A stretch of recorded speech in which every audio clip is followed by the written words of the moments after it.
Ndi niteka n'umunezero ndasubiye kugusuhuza nkuhakaze nshuti mukunzi wacu wowe ubandanya kumwe natwe ngaha kuri no mbonesha kure imwe rudende igushikiriza amakuru ibiganiro ndetse n'inkuru bigezweho biriko bivugwa irya nino mu gihugu c'u Burundi no hakurya y'imbibe z'igihugu c'u Burundi mu yandi makungu. Ndaguhaye kaze, ndaguhaye mwiriwe neza cange mwaramutse bivanye naho udukurikira uherereye.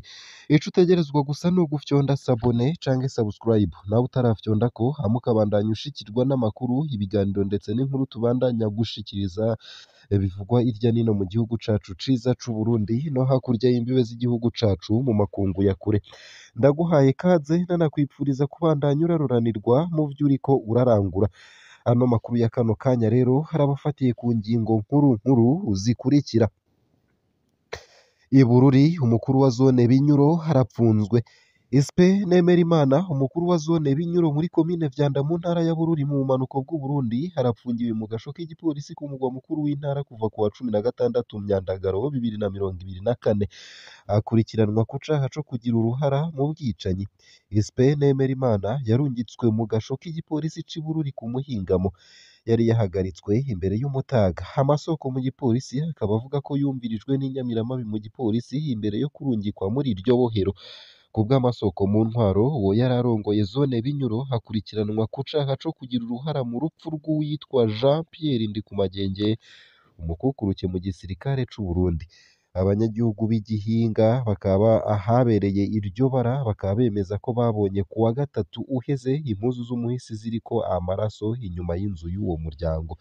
Vyinshi kuri iyo nkuru ni mukanye mu buryo burambuye ntuje kure. Nayo kandi Igitega umugambwe Sahwanya Frodebu uriyamiriza ubuzima buzimvye mu gihe Uburundi buriko bwitegurira kuja mu matora yo mu mwaka w'ibihumbi 2025 umugambwe Frodebu uriyamiriza ubuzima buzimvye ku butaka bw'u Burundi bwose.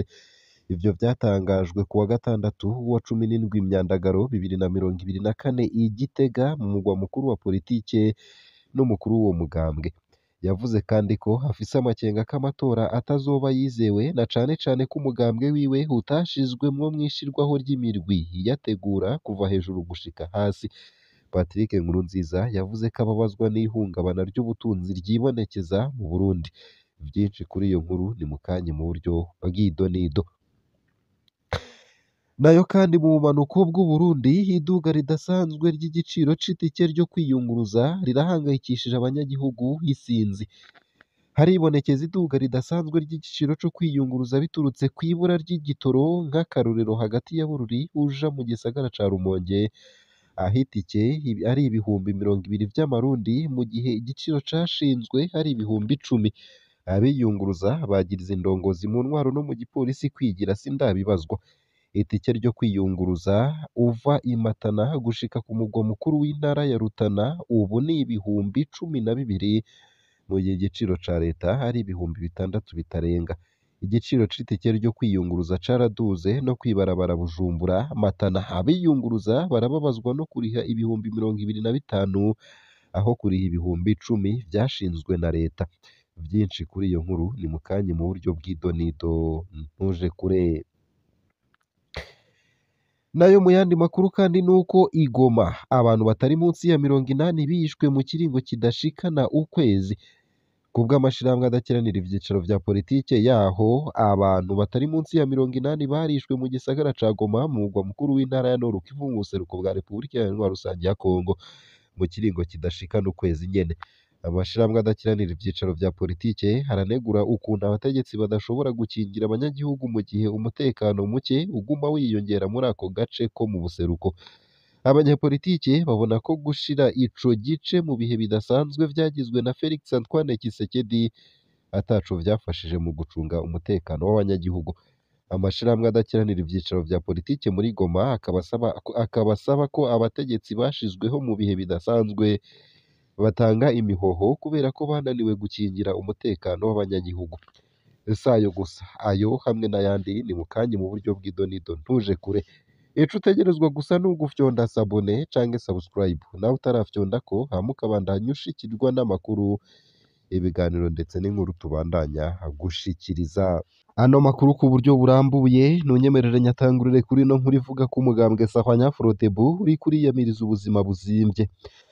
Mu gihe Uburundi buriko bwitegurira kuja mu matora yo mu mwaka w'ibihumbi bibiri na mirongo ibiri na gatanu, umugambwe Frodebu uriyamiriza ubuzima buzimvye ku butaka bw'Uburundi bwose. Ivyo vyatangajwe ku wa gatandatu wa 17 Myandagaro 2024 i Gitega, ni mu mugwa mukuru wa politike w'Uburundi. N'umukuru w'uwo mugambwe nyene yavuze kandi ko hafise amakenga ko amatora atazoba ayizewe, na cane cane ko umugambwe wiwe utashizwemwo mw'ishirwaho ry'imirwi yategura kuva hejuru gushika hasi. Patrick Nkurunziza akaba yaravuze ko ababazwa n'ihungabana ry'ubutunzi ryibonekeza mu Burundi. Turababazwa n'iduga ry'ibiciro vy'ibifungurwa vya nkenerwa. Kuri ivyo hiyongerako ibura ry'ibidandazwa vya nkenerwa nk'ibitoro, bituma haba ingorane mu kwiyunguruza kw'abantu n'ibintu, hatibagiwe ubushomeri mu rwaruka. Uko akaba ariko yashikirije. Kubw'uwo mukuru w'umugambwe utavuga rumwe n'uwuri ku butegetsi, umuti rudende w'ivyo bibazo ni amatora yigenga kandi ahurikiyemwo bose. Yahamagariye abanywanyi b'uwo mugambwe wa Melchior Ndadaye kwitaba amatora yo mu mwaka w'ibihumbi bibiri na mirongo ibiri na gatanu ndetse no mu mwaka w'ibihumbi bibiri na mirongo ibiri n'indwi, y'abashingamateka n'abakenguzamateka hamwe n'ay'umukuru w'igihugu. Ariko Patrick Nkurunziza arababazwa n'uko umugambwe wiwe utashizwemwo mw'ishirwaho ry'imirwi ijejwe gutegura amatora mu ntara no mu makomine. Melchior Ndadaye, umukuru w'igihugu wa mbere w'umuhutu yatowe muri Rusama mu mwaka w'igihumbi kimwe amajana icenda na mirongo icenda na gatatu, imbere y'ukwicwa ku wa 21 Gitugutu uwo mwaka nyene. Nayo mu yandi makuru kandi nuko iduga ridasanzwe ry'igiciro c'itike ryo kwiyunguruza ririko rirakorako ku buzima bw'abanyagihugu batari bake. Haribonekeza iduga ridasanzwe ry'igiciro co kwiyunguruza biturutse kw'ibura ry'igitoro nk'akarorero hagati ya Bururi uja mu gisagara ca Rumonge. Itike ni ibihumbi 20 vy'amarundi mu gihe igiciro cashinzwe ari ibihumbi 10. Abiyunguruza bagiriza indongozi mu ntwaro no mu gipolisi kwigira sindabibazwa. Itike ryo kuva i Matana gushika ku mugwa mukuru w'intara ya Rutana ubu ni ibihumbi 12, mu gihe igiciro ca leta ari ibihumbi 6 bitarenga. Igiciro c'itike ryo kwiyunguruza caraduze no kwibarabara Bujumbura Matana. Abiyunguruza barababazwa no kuriha ibihumbi 25 aho kuriha ibihumbi 10 vyashinzwe na leta. Abunguruza abantu n'ibintu basigura ko bagura ibitoro mu kinywabi. Litiro ry'amazutu canke essence igurwa amafaranga arenga ibihumbi 30, incuro 7 zirenga igiciro ca leta. Aho ni mu gihe kibonetse. Niyo mpamvu ibiciro bica biduga ku bwabo kugira ngo ntibakore bahomba. Ubumanuko bw'igihugu ntibwama buronzwa ibitoro haraheze iminsi nk'uko vyemezwa n'amasoko yaho nyene. Abatanga ivyo bitoro bemera ko niyo baronse ivyo bitoro bahabwa bike ugereranije n'ivyo baba basavye. Abiyunguruza bagiriza abajejwe intwaro n'igipolisi kwigira abatabona ivyo biciro vyo kwiyunguruza biriko biraduga. Rimwe mu masoko mu ntwaro ryemeza ko abajejwe intwaro mu ntara badafise umuti w'igitangaza wotuma babuza iduga ry'igiciro co kwiyunguruza muri iki gihe c'ibura ry'ibitoro. Nayo kandi mu yandi makuru ariko aravugwa hanze y'imbibe z'igihugu c'Uburundi, ntunyemerere ngushikirize ino nkuru ivuga ko abantu batari munsi ya 80 bishwe mu kiringo kidashikana ukwezi i Goma. Aho hakaba ari muri Repubulika Iharanira Demokarasi ya Kongo. Kubw'amashirahamwe adakiranira ivyiciro vya politike yaho, abantu batari munsi ya 80 barishwe mu gisagara ca Goma, mu mugwa mukuru w'intara ya Nord Kivu mu buseruko bwa Repubulika Iharanira Rusange ya Kongo. Ni mu kiringo kidashikana ukwezi. Amashirahamwe adakiranira ivyiciro vya politike aranegura ukuntu abategetsi badashobora gukingira abanyagihugu mu gihe umutekano muke uguma wiyongera muri ako gace ko mu buseruko. Abanyepolitike babona ko gushira ico gice mu bihe bidasanzwe vyagizwe na Felix Antoine Tshisekedi ataco vyafashije mu gucunga umutekano w'abanyagihugu.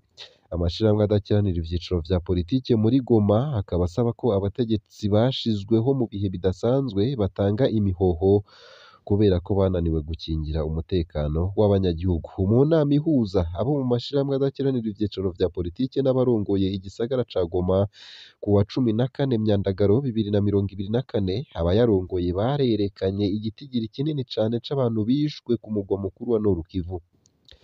Ntidutahura ukuntu abantu 80 bicwa nk'inka. Ivyo vyerekana ko abategetsi bo mu bihe bidasanzwe badashoboye. Ivyo akaba ari ivyavuzwe na Marion Ingavyo Kambare aserukira amashirahamwe adaharanira ivyicaro vya politike i Goma. Abanyagihugu benshi bo mu gisagara ca Goma bari kumwe n'imboneza hamwe n'abandi bashoboye gushikana ijwi kure n'abo mu mashirahamwe adakiranira ivyicaro vya politike basaba ko abategetsi bagiyeho mu bihe bidasanzwe batanga imihoho. Iyi ntwaro yo mu bihe bidasanzwe yarananiwe cane, none dushaka ko abari muri yo batuvira mu gisagara kuko bazanye umutekano muke mu gisagara no muri teritwari. Ivyo ni ibivugwa na George Kimori aba mu gisagara ca Goma, aho asaba ko abari mu ntwaro yo mu bihe bidasanzwe bagenda bahereye kuri Buramatari. Ico duhimbara ni ukubona Buramatari n'abo bakorana basubiye iyo bazananye kuko nta na kimwe batumariye. Bikaba vyaravuzwe na Jean Mutambikwa, uwundi munyagihugu aba i Goma. Bamwe mu banyepolitike bamenyesha ko batakiri kumwe n'abanywanyi babo kuva hagiyeho ibihe bidasanzwe. Kuva hagiyeho intwaro yo mu bihe bidasanzwe, na twebwe turi abashingamateka ntitukirekuriwe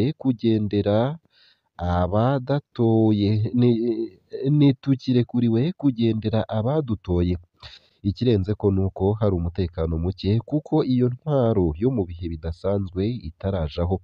M23 ntiyari bwafate teritwari ya Rucuru yose, ariko mugabo kuva intwaro yo mu bihe bidasanzwe igiyeho niho yafatwa. Hiyongera ko Masisi, none ubu naho hafashwe teritwari ya Rubero iri mu minwe y'umwansi w'amahoro ariwe M23. Ndabisubiyemwo, intwaro yo mu bihe bidasanzwe yarananiwe. Umushingamateka akukira intara Safari Ntagatare Olivier niwe yabivuze ashavuye. Amashirahamwe menshi aharanira agateka kazina muntu arababazwa n'ukuntu umutekano muke wiyongereye kuva intwaro yo mu bihe bidasanzwe igiyeho, ishizweho n'umukuru w'igihugu ca Repubulika Iharanira Rusangi ya Kongo. Yari ifise ubutumwa bwo kugarukana umutekano mu kwirukana imigwi yose yitwaje ibigwanisho yo muri ico gihugu n'iy'abanyamahanga kugira hagaruke umutekano ku butaka bwose bw'igihugu. Intwaro yo mu bihe bidasanzwe yashizweho kuva muri Rusama 2021. Ngaha hakaba ariho nsoreje ano makuru nari naguteguriye, ariko havugwa irya nino mu gihugu c'u Burundi ndetse no hakurya y'imbibe z'igihugu c'u Burundi mu makungu ya kure. Ico utegerezwa gusa no gufyonda sabone canke subscribe nawe utaravyondako, hama ukabandanya ushikirwa n'amakuru, ibiganiro ndetse n'inkuru tubandanya gushikiriza bivugwa irya nino mu gihugu c'u Burundi no hakurya y'imbibe z'igihugu c'u Burundi mu makungu ya kure. Ndakwipfurije kubandanya uraroranirwa ndetse no kubandanya uragira ibihe vyiza n'umunsi mwiza.